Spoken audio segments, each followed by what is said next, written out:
Hi friends, welcome to Sandeep daily vlogger. Friends అందరు ఎలా ఉన్నారు? అందరూ బాగుండాలని కోరుకుంటున్నాను. సో మీరు కనుక ఫస్ట్ టైం మన ఛానల్కి వచ్చి మన వీడియో చూస్తున్నట్టయితే ప్లీజ్ ఫ్రెండ్స్ ఒక చిన్న లైక్ కొట్టి సబ్స్క్రైబ్ చేసుకొని సపోర్ట్ చేయండి. అలా అయితే మనకి చాలా మోటివేషన్ వస్తుంది ఇంకా మరిన్ని వీడియోస్ తీయడానికి. సో మీరు చేయాల్సిందంతా మన వీడియోస్ని మీ ఫ్రెండ్స్ అలాగే ఫ్యామిలీ మెంబర్స్కి షేర్ చేయండి. అలా అయితే చాలా చాలా అంటే చాలా మోటివేషన్ వస్తుంది. సో తెల్లవారులే పొద్దున్నే పిక్చర్లో ఉన్నాను. సో నైట్ అయితే 2:30కి మా సార్ ఫోన్ చేశారండి. ఫోన్ చేసి సో ఇక్కడ మా స్టేషన్ దగ్గర జర్క్ మెసేజ్ అయితే ఇచ్చారనమాట. సో జర్క్ మెసేజ్ అంటే ట్రైన్ వెళ్తుంటే ఇలాగ షేక్ అయినట్టు అయ్యి ఏదో అన్యూజువల్ సౌండ్ అయితే వచ్చిందనమాట. అంటే ఏదో ప్రమాదకరమైన సౌండ్ అయితే వచ్చినట్టు అనిపించిందంట లోకో పైలట్కి. సో అందుకు సార్ అయితే పిలిచారు ఆ టైంలో. సో సారు నేను వెళ్ళి ట్రాక్ ఒకసారి చెక్ చేసి ట్రాక్ ఫిట్ ఇచ్చి వచ్చేసరికి తెల్లవారు 4:30 అయిపోయింది. సో నిద్ర అయితే సరిగ్గా లేదు, అందుకని కళ్ళు అయితే ఇలాగా పిశాచిలాగా ఉన్నాయి. సో ఇంకా పిల్లలైతే లక్ష్మిని డ్రాప్ చేయడానికి వెళ్ళారు. సో వాళ్ళు బైక్ మీద రోజు ఒకసారైనా రౌండ్ వేస్తే కానీ వాళ్ళకి సరదాగా ఉండదు అనమాట. సో చింటూ బంటూ అయితే మళ్ళీ గోడ మీద అన్నం మెతుకులు తినడానికి గోడ మీదకి వెళ్ళారు. సో చింటూ బంటూ పేర్లు బాగున్నాయో లేదో కామెంట్ సెక్షన్లో పెట్టండి, లేదంటే ఇంకేమైనా పేర్లు పెడదామంటే మీ ఇష్టం. చింటూ బంటూ ఏడ్ చేస్తున్నారు, దగ్గరికి వెళ్తే చాలు ఎగిరిపోతాయి అవి పావురాల్లాగా. వాటికి తోడుగా ఒక పుంజిని కొందాం అనుకున్నాను. పుంజి అయితే దొరకలేదంటే దొరికింది కానీ చాలా ఎక్కువ రేట్ చెప్తున్నారు, 1400 అంతా చెప్తున్నారు. ఇప్పుడు నెలాఖరు కాబట్టి మన దగ్గర డబ్బులు లేవు. సో ఇప్పుడు పిల్లల కోసం అట్ల పిండి అయితే రుబ్బి 4 రోజులు అవుతుంది, బాగా పులిసిపోయింది, బుడవలు వచ్చి చూడండి. ఇంక ఇది వచ్చేసరికి కొబ్బరికాయ అనమాట. నేను మా అత్తయ్య గుడికి వెళ్ళింది ఈరోజు అయితే. మొన్న నేను ఇంటికి వెళ్ళినప్పుడు అమ్మ అయితే చట్నీ చేసింది కదా దోశలతోటి. సో అమ్మ చేసినట్టే నేను కూడా ట్రై చేస్తున్నాను. కొబ్బరికాయని చిన్న చిన్న ముక్కలుగా తురుముకొని చింతపండు, వెల్లుల్లిపాయ, ఇంకా ఏమేసింది శనగపలుకులు, పచ్చిమిర్చి వేసి దోరగా వేయించి చట్నీ చేసింది అమ్మ. చాలా బాగుంటుంది, మనం కూడా అలాగే చేద్దాం. ఈ కొబ్బరికాయ ఇరగొట్టడం చాలా కష్టం, అదే ఇప్పుడు మనకి టాస్క్ అనమాట. స్పూన్తో తీద్దాం, ఎక్కువ చేయకూడదు మనం. సరే పదండి. ఇలాంటి ఫోర్క్ స్పూన్ అనుకోండి బాగా వస్తుంది అనుకుంటున్నా, మనమే ఎక్స్పెక్ట్ కాదు.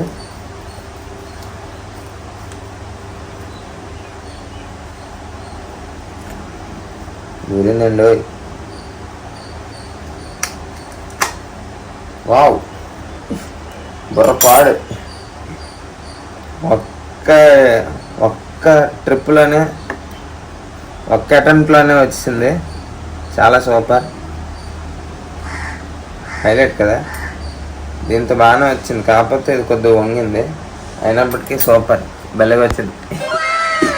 సరే అయితే దీన్ని చిన్న చిన్న ముక్కలుగా కోసేద్దాం పదండి.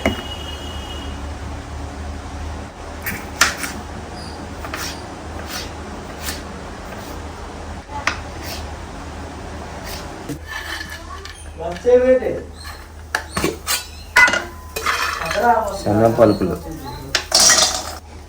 పచ్చిమిర్చి,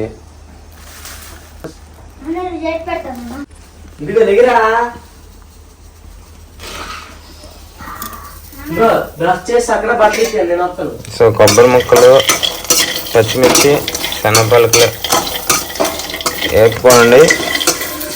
వేపకుండా మాత్రం పచ్చడి చేయొద్దు, చాలా అంటే చాలా దరిద్రంగా వస్తుంది.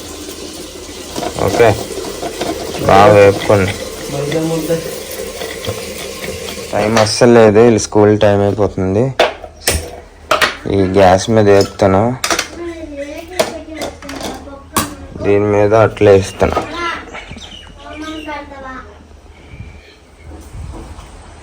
మీ టూత్ పేస్ట్లో ఉప్పు ఉందా?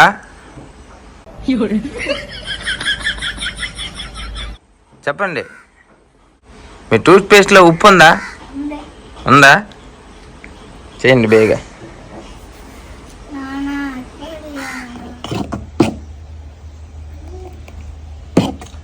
అట్ల పిండిని ఇంగ్లీష్లో ఏమంటారు?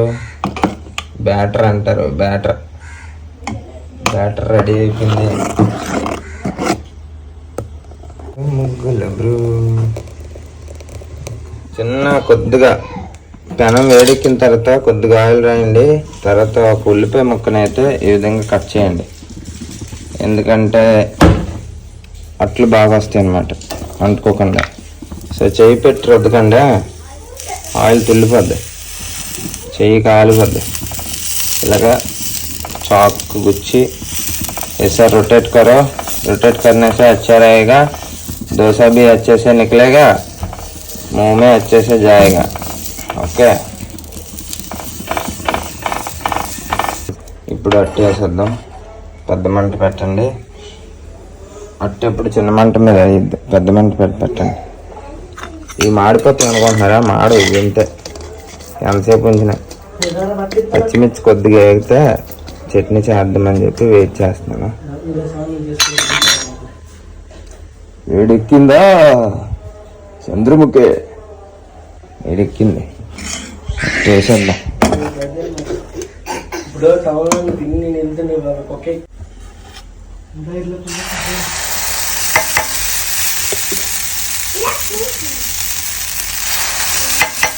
ఎప్పుడైనా దోశ వేసినప్పుడు మధ్యలో వంపండి. మధ్యలో వంపి ఇలా రౌండ్గా రొటేట్ చేయండి. అప్పుడు వస్తుంది అన్నమాట రౌండ్గా.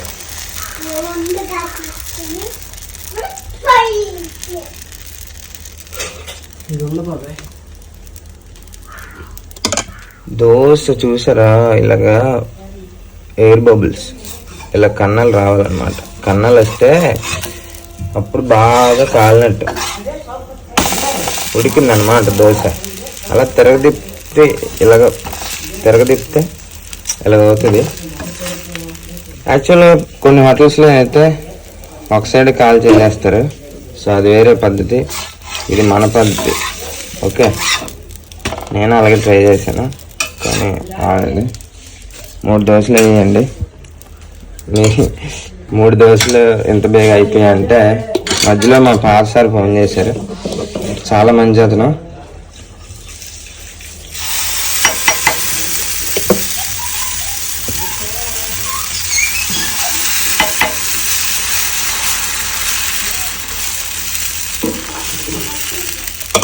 దోశలు రెడీ అయిపోయి చట్నీ వేసేద్దాం పదండి.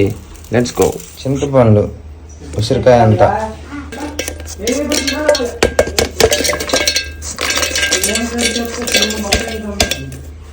అలాగే వెల్లుల్లి రెబ్బలు 4 తొక్క తీసి వేసుకోండి, లేకపోతే బాగోదు. సో అన్నీ వేస్తాను, మిక్సీ ఆడేద్దాం పదండి. సో అదే కళాయిలో 2 స్పూన్ల ఆయిల్ అయితే వేసాను అనమాట. దేనికంటే తాలింపు పెట్టడానికి. పడిపోయింది.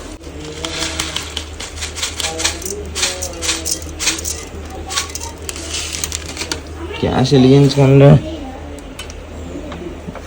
అన్నీ వేస్తున్నాను నేను.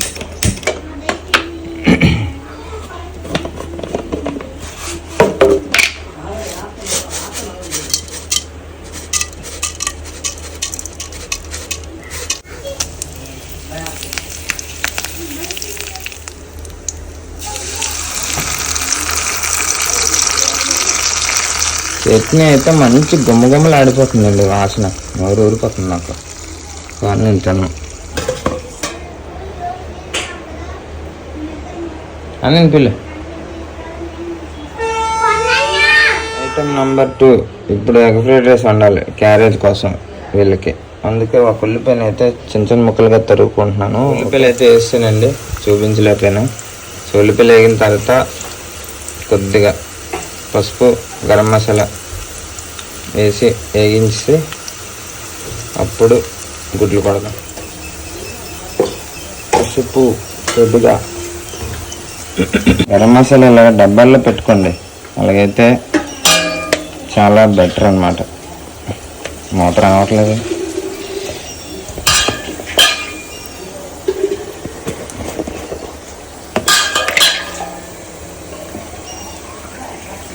కొద్దిగా వేయండి, మళ్ళీ అన్నం వేసినప్పుడు వేయాలి, అందుకు కొద్దిగా వేసుకోండి అంతే.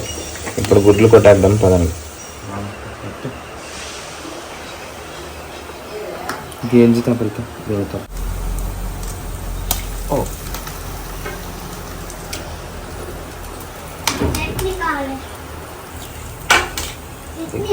కొట్టి సందులో వేసినప్పుడు దగ్గర చూడవచ్చు. దగ్గర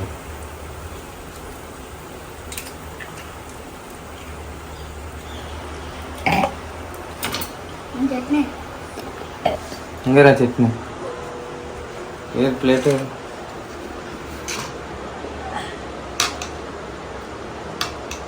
అట్ట ఇలా దోశ ఇలా తిని పర్లేదు.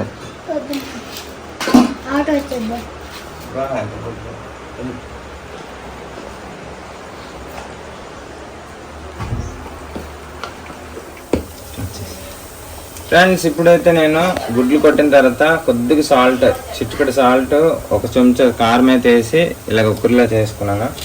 ఇప్పుడైతే రైస్ వేసేస్తున్నాను. సో టమాటీలు అన్నీ వేసుకోవచ్చు, కానీ ఇదేంటంటే సింపుల్గా అయిపోయే ఫ్రైడ్ రైస్ అన్నమాట. Friendly egg fried rice.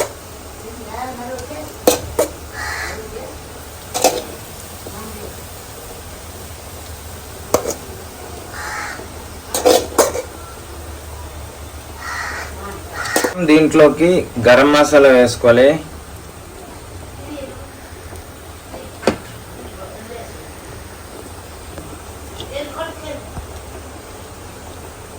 అలాగే అన్నానికి సరిపడా సాల్ట్ వేసుకోవాలి.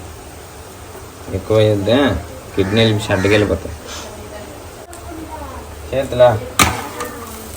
సో దీన్ని ఇలా తిప్పండి, మరి తిప్పితే మరి కలిసిపోవాలా మొత్తం అంతా.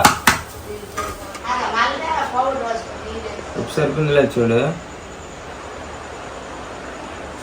సరిపోయిందా? తినకండి, తినేసి చెప్పు, తినకండి చెప్తే సరిపోయిందా? ఓకే. సో త్రిశాంత్ అయితే సర్టిఫై చేస్తాడు, ఎగ్ ఫ్రైడ్ రైస్ ఉప్పు సరిపోయింది, అన్నీ సరిపోయండి.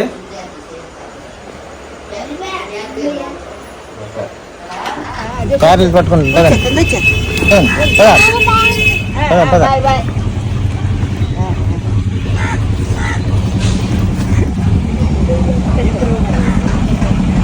పర్లేదు.